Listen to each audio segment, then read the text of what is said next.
1,5 juta. Boleh? Boleh. Karena itu milik dia dan dia bebas jual. Antarodin selesai.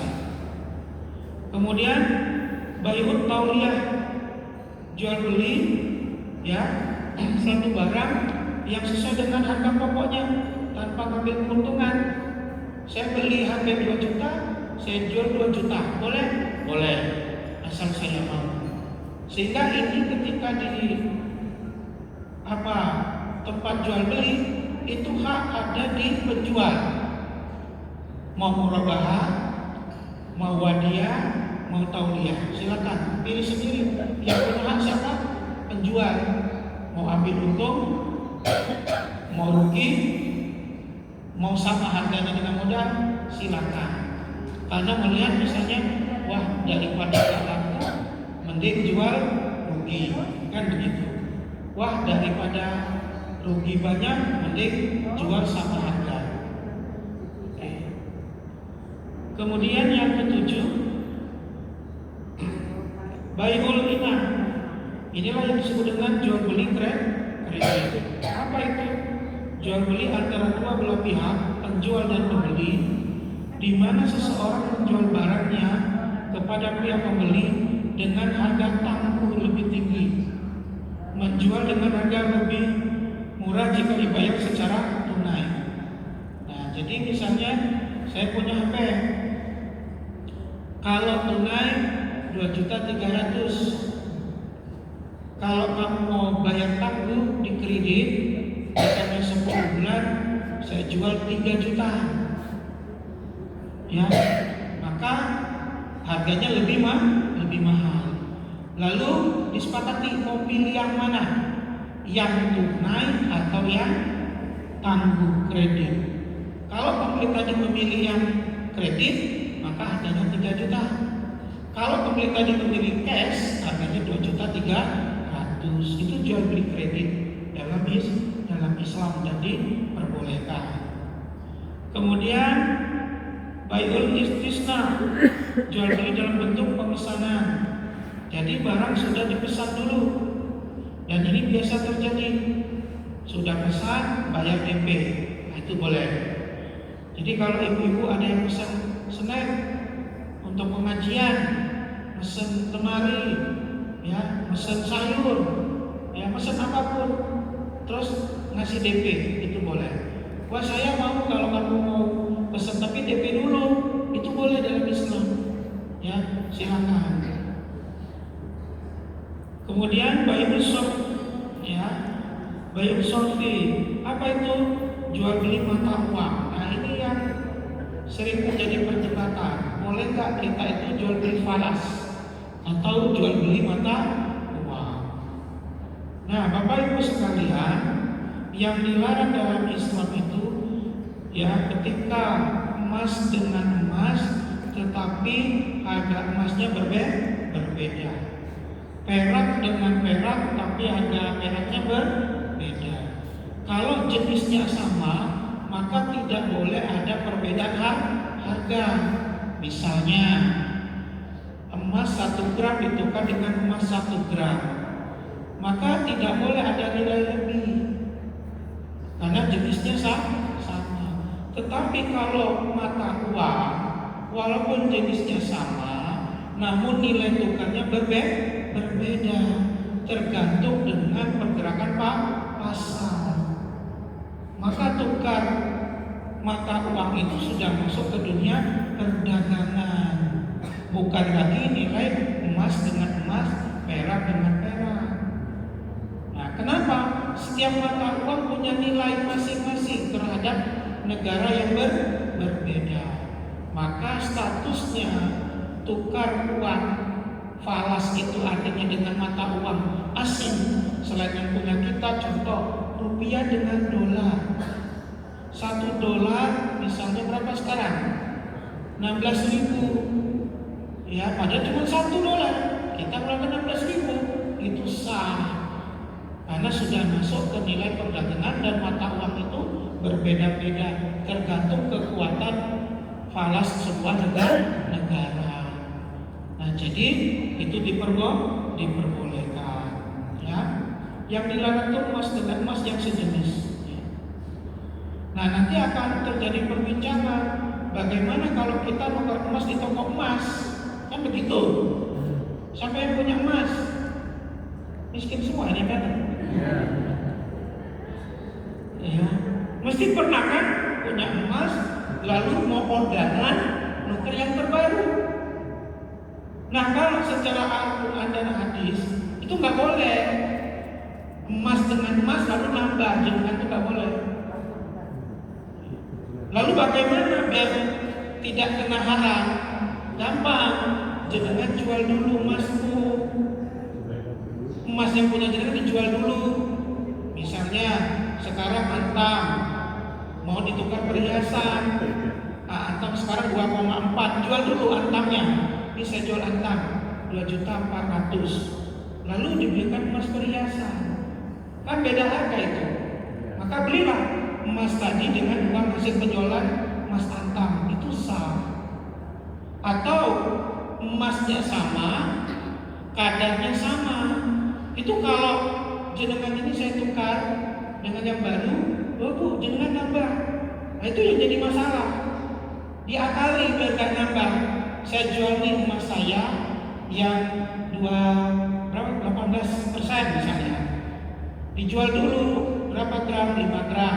Dapat uangnya. Lalu carilah emas yang 18% juga, lalu dibeli dengan uang tadi. Itu statusnya beda. Bukan tukar muka tapi jual beli baru. Itu strategi saja supaya tidak haram. Jadi jual dulu, akadnya ini saya jual dulu. Sudah dapat uangnya, baru ini saya beli yang itu sah. Tapi kalau langsung nuker, jenengan bayar selisihnya, itu yang jadi masalah. Kena hadis ini, nggak boleh ada kelebihan. Nah, itu ya, paham ibu-ibu yang suka kondangan, tukar-tukar emas, biar halal gimana? Jual dulu, baru uangnya dipegang, kemudian pilih emas yang mau dibeli. Nah, itu supaya jadi halal. Ya. Kalau bapak nggak ngerti bu, bapak cuma nyiapin uang saja, walaupun kurang ya. Nah, menurut para ulama fikih termasuk ulama Majelis Ulama Indonesia, transaksi jual beli mata uang itu pada prinsipnya yang pertama tidak untuk spekulasi, untung-untungan, ya. Kemudian ada kebutuhan transaksi untuk berjaga-jaga. Kemudian apabila transaksi dilakukan terhadap mata uang sejenis, maka nilainya harus sama dan secara tunai. Kalau jenisnya sama, nilai harus sama. Apabila berbeda jenis, maka harus dilakukan dengan nilai tukar atau kurs yang berlaku pada saat transaksi dilakukan dan secara tunai. Jadi sudah ada ketimbang tuh nilai tukar berapa dan harus secara tunai. Itu terkait dengan nilai tukar mata uang. Ya. Nah, sekarang kita masuk kepada jual beli kredit. Nah, ini yang ditunggu-tunggu. Yang tadi sudah paham terkait jual beli, sudah paham. Nah, sekarang kita masuk secara khusus jual beli kredit. Yang pertama, adanya kesepakatan antara penjual dan pembeli tentang harga kredit dan jangka waktu pembayaran. Nah, jadi misalkan itu HP 2 juta, kalau di kredit 3 juta, tapi waktunya 10 bulan. Itu disepakatin dulu. Saya butuh HP, mau cash atau kredit pak? Mau kredit. Kalau bapak beli cash 2 juta, kalau bapak kredit kami tanya dulu mau berapa bulan bayarnya. Saya mau 10 bulan. Oke, kalau 10 bulan kami jual ke bapak 3 juta. Nah, itu ditentukan di awal. 3 juta dibayar 10 bulan. Maka sebulannya berapa? 300.000. Kalau dicicil. Dan itu penjual dan pembeli harus menentukan akad jual beli dari mekanisme yang ditawarkan, tunai atau kredit. Kredit, ya, kredit. Nah, Ini dalam hadis dijelaskan begini. Barang siapa menjual dua transaksi dalam satu transaksi, maka baginya kerugian atau riba. Yang dimaksudkan itu apa? Yang dimaksudkan itu kalau dia tidak menentukan yang mana dipilih, cash atau kredit. Itu maksud hadis ini. Jadi sudah terjadi transaksi, tapi nggak jelas. Kamu tuh mau kredit atau tunai? Nggak ditentukan di awal. Nah nanti sudah berjalan tiba-tiba kredit aja deh. Nah itu nggak boleh, karena akan merugikan penjual. Paham, Bapak Ibu? Nah, kan ada aja tipe orang tuh aneh. Sudah beli, tiba-tiba barang udah diserahkan. Nah dia pilih yang murah, yang 2 juta. Terus ngomong kredit aja deh, belum nggak bisa. Kalau kredit 3 juta, maka ditentukan di awal. Kalau tidak ditentukan di awal, maka akan merugi bagi penjual, atau si pembeli bisa kena riba, dinaikkan harga oleh penjual. Nah itu ya, seperti tadi penjelasannya Bapak Ibu.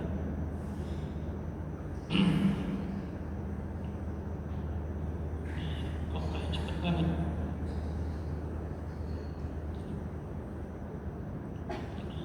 Oke. 4 ulama mazhab dan mayoritas ulama fikih kontemporer mengakui keabsahan praktek jual beli kredit dengan harga jual lebih tinggi daripada tunai. Jadi tolong Bapak Ibu kalau kredit jangan minta harga sama dengan cash. Itu zolim. Bayar mudah, harga sama ya. Nah, bagaimana di masyarakat kita di warung-warung ya? Ini pernah terjadi. Jadi ada warung itu, warung sayur. Jadi ketika ada pembeli itu bayarnya nanti nunggu gajian. Nah, ini hal ibu, tolong didengar ini yang suka belanja di warung. Mbak, saya ambil sayuran hari ini ya. Bayarnya nanti aja, nunggu suami saya gajian bulan depan. Boleh nggak? Boleh. Lalu si penjual bilang, kalau kamu bayarnya nunggu gajian, kangkung ini harganya 2.000. Karena kamu nunggunya gajian, jadi 2.500 sedikit. Oh, riba. Itu pernah terjadi Pak. Riba itu Mbak. Untungnya Mbaknya pernah pengajian, terus dijelaskan kalau nggak mau lebih mahal cash. Kalau mau bayar nunggu suami gajian 2.500. Itu boleh dalam Islam.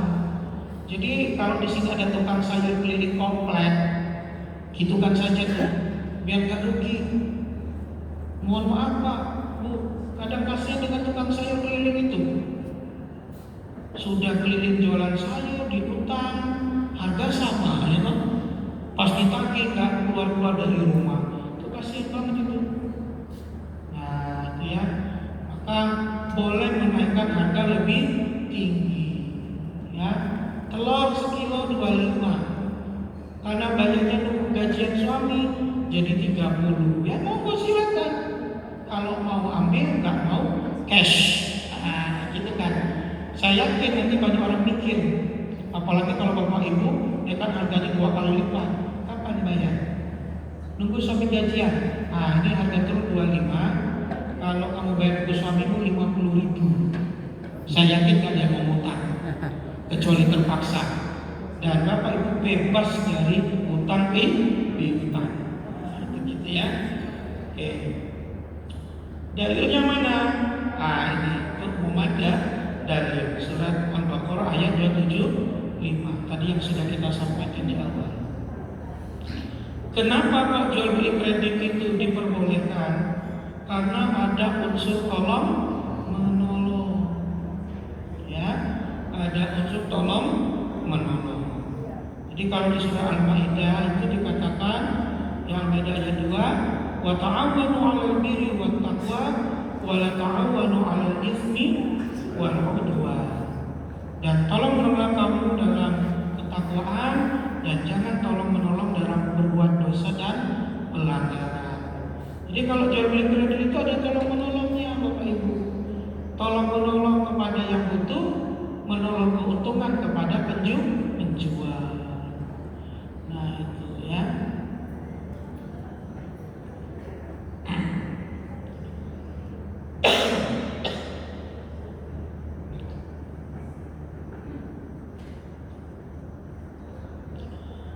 Nah, kepentingan penjual untuk menekan harga jual beli tinggi, lebih tinggi daripada harga tunai, dengan sebab adanya penambahan jangka waktu pembayaran adalah sebagai bagian dari harga jual tersebut, bukan sebagai kompensasi waktu semata yang tergolong riba. Jadi penjual itu dibolehkan menaikkan harga karena jual beli itu kita tidak tahu ke depan tuh naik atau turun harganya.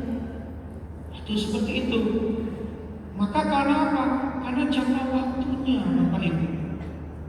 Seperti tadi saya bilang, beras di zaman saya kecil itu 500 kilo. Sekarang berapa? Halo? 15.000 yang bagus. Kalau jenengan dulu utang sama ibu saya beras 20 kilo, kalikan 500 kali 20 berapa? 10.000. Lalu sekarang jenengan balikin uang itu ke ibu saya 10.000. Zolim kan? Tahun 80 saya utang beras sama kamu 20 kilo, harganya 500 toh? Ya ibu. Nah 20 kilo kali 500 jadi berapa? 10.000 kan? Nah ini saya kembalikan 10.000. Zolim kan? Zolim. Makanya ketika menaikkan harga itu, karena ada perpanjangan waktunya, nilai tukar itu berubah. Itu ya, Bapak Ibu jangan bilang kejam pedagangnya, mau cepat naik haji. Orang Indonesia itu aneh ya. Kok jualan mau mahal, kalau utang kok dimahalin, mau naik haji loh.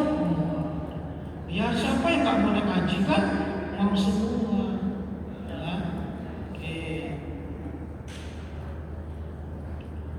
Kemudian juga harus diperhatikan Bapak Ibu ya, bahwa jual beli kredit itu menjadi apa?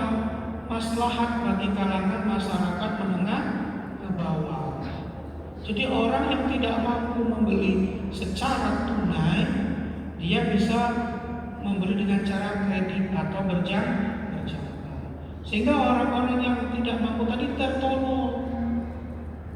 Dia butuh kendaraan karena angkot bus nggak lewat jalur tempat dia tinggal.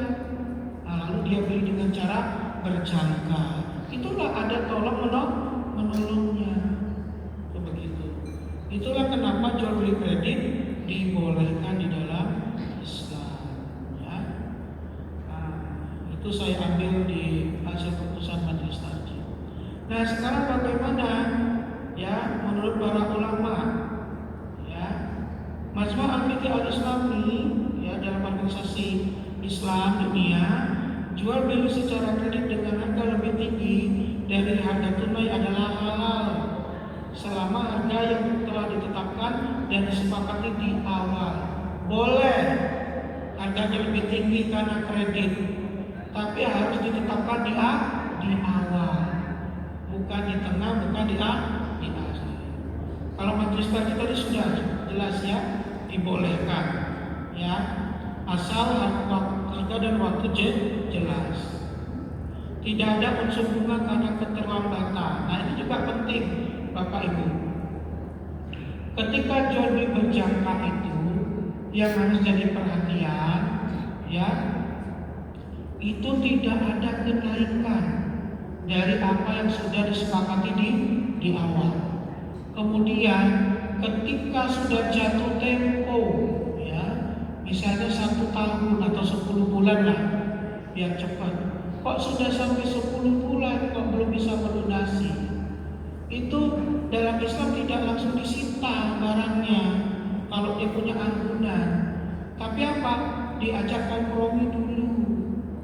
Kira-kira ada nggak yang bisa dilakukan untuk menyelesaikan masalah ini? Kalau tidak ada jalan lagi, maka barulah barang yang menjadi tanggungan tadi, jaminan tadi, itu dijual. Ketika dijual pun, kalau ada kelebihan dari pelunasan, maka kelebihan itu milik siapa? Orang yang punya hutang. Jadi bukan milik penjual yang memberikan hutangan tadi. Nah, itu harus dipahami ya.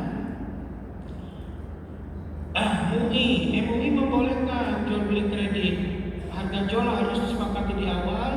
Tidak boleh ada tambahan harga kalau keterlambatan pembayaran. Sama ya. Barang harus milik penjual sebelum dijual. Jadi kalau saya jual HP, itu HP itu memang milik saya, bukan milik orang lain. Jadi contohnya begini, ya, ini bisa dipakai murabahah. Jadi jenengan butuh rumah Pak, Bu, datang ke saya, Ustaz saya butuh rumah, tapi saya pengennya kredit. Apa yang saya lakukan? Tipe berapa? Mau di daerah mana? Spesifikasinya seperti apa? Sudah jelas? Lalu saya mencari barang yang dikehendaki tadi. Lalu barang itu saya beli secara tunai lunas kepada pemilik rumah. Sehingga barang itu milik siapa? Milik saya. Nah, karena barang itu sudah milik saya, maka statusnya barang tadi saya jual kepada bapak tadi dengan cara kredit, maka itu boleh. Ya, yang tak boleh itu begini, seperti yang terjadi sekarang. Jenengan misalnya beli motor itu punya A, ya. Lalu apa? Jenengan pengen motor itu. Kemudian motor tadi itu dibayar oleh pihak ketiga. Nah, kemudian kita baru bayar ke pihak ketiga, bukan ke sana lagi. Itu namanya bukan kepada pembeli penjual, tapi sudah pihak ketiga. Makanya saya sarankan sebenarnya yang bagian kredit ini sudahlah ikut cara Islam saja, biar nggak pusing, ya. Jadi syariah saja. Jadi toko A itu, ya kan, betul-betul milik dia, lalu dikreditkan. Jangan ada pihak-pihak ketiga. Itu jadinya bukan pembeli sama penjual, akhirnya lari ke pihak ketiga. Nah, apalagi sistemnya berbunga. Nah, begitu Bapak Ibu sekalian, masih ada waktu kurang lebih 6 menit. Kalau ada pertanyaan, jadi pada intinya jual beli kredit itu boleh dengan syarat-syarat tertentu. Barang adalah milik sepenuhnya si penjual. Kemudian apa? Kemudian disepakati harga dan waktu pembayarannya di awal. Kemudian tidak ada kenaikan harga setelahnya. Ya, nah ini harus diperhatikan ya. Apalagi denda terlambat bayar itu tidak ada. Demikian dari saya tutup dulu. Kalau ada pertanyaan silakan. Nasrullah wa qarib. Wassalamualaikum warahmatullahi wabarakatuh. Waalaikumsalam. Baik, terima kasih kepada Ustaz Budi Jaya. Mungkin ada sedikit beberapa waktu Ustaz, boleh kasih tanya jawab? Ya, silakan. Ini ada satu, ibu satu. Ini mas, ibu satu tadi udah bapaknya waktu cukup ibunya ini. Ini sebelah sini. Gitu. Nah, itu. Waalaikumsalam warahmatullahi wabarakatuh.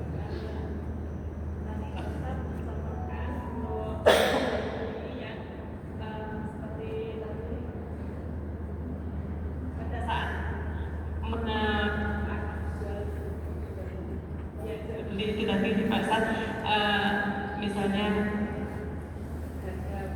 jual beli itu 10.000, kemudian lama baru dibayar. Waktu pembayaran itu penjual minta tambah harga, itu bagaimana Pak Ustaz? Kalau pas akadnya jual beli lalu itu tidak ada persetujuan itu tadi. Itu yang pertama. Yang kedua Pak Ustaz, seperti jual beli emas tukar tambah gitu ya. Yang terjadi selama ini memang kami itu melakukannya seperti itu, ke toko emas, kemudian kita jual emas kita untuk beli emas baru, akan tetapi tidak dibayar terlebih dahulu seperti dicontohkan oleh Pak Ustaz tadi, tapi di toko itu melakukannya, emas kita jual dengan harga sekian, kemudian kita akan beli lagi emas, namun uang yang hasil penjualan itu tidak diberikan, tapi kemudian untuk membayar emas yang baru. Yang selama ini terjadi di pasar begitu Pak Ustaz, apakah itu sudah benar atau belum? Demikian Ustaz, terima kasih. Assalamualaikum warahmatullahi wabarakatuh. Yang pertama, ini juga masalah. Kalau di awal tidak ada perjanjian, boleh nggak yang menjualkan barang tadi menaikkan harga ketika dia sudah lama banget ya tidak bayar-bayar? Maka tidak boleh, Bu. Maka harus ada kesepakatan di awal. Jadi kalau kita dari awal nggak ada kesepakatan, kemudian tidak ada naikkan harga, lalu orang itu bayarnya juga lama banget, ya sudah, karena akad itu di awal, akad tidak boleh di akhir. Ya, makanya kalau dia itu misalnya bentuknya emas, ya, barang, udah, kalau teman balikin dengan barang yang sama, maka nilainya jadi sama. Misalnya nih, dia pinjam misalnya pinjam beras 25 kilo tuh, ya kan? Ya sudah, balikin beras 25 kilo. Maka nanti harganya nggak perlu dinaikin, ya, karena nilainya jadi sama dengan harga sekarang. Nah, itu begitu. Kalau misalnya emas pinjam 1 gram, udah balikin emas 1 gram, kayak gitu. Nah, yang jadi masalah kalau duit, Bu. Duit 1 juta dulu dan 1 juta sekarang itu beda. Ya, nah ini yang jadi masalah. Maka kalau dia di awal itu tidak ada kesepakatan, balikin sesuai dengan barangnya. Nah, yang jadi masalah adalah uang.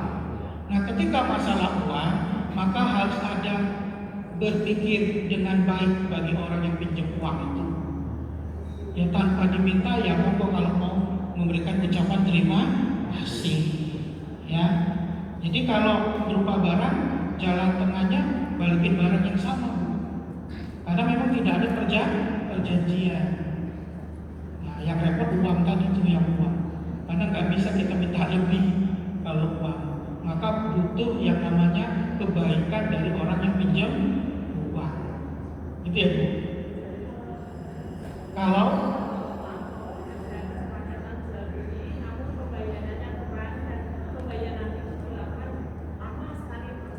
bayarnya kurang,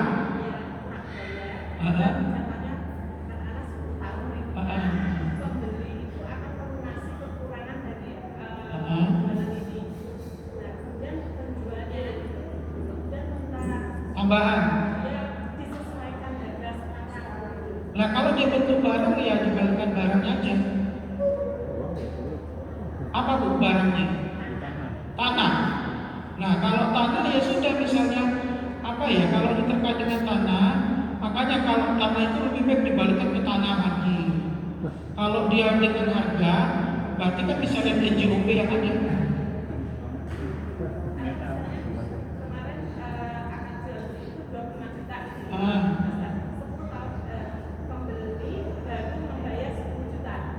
Kurang 15.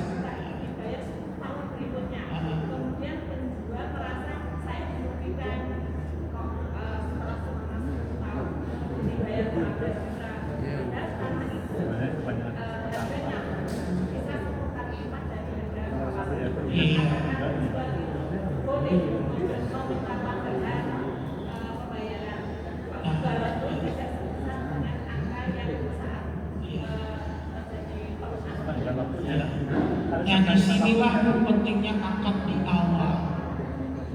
Ya, kalau tidak ada akad di awal, akhirnya kembali sesuai dengan harga kekurangan.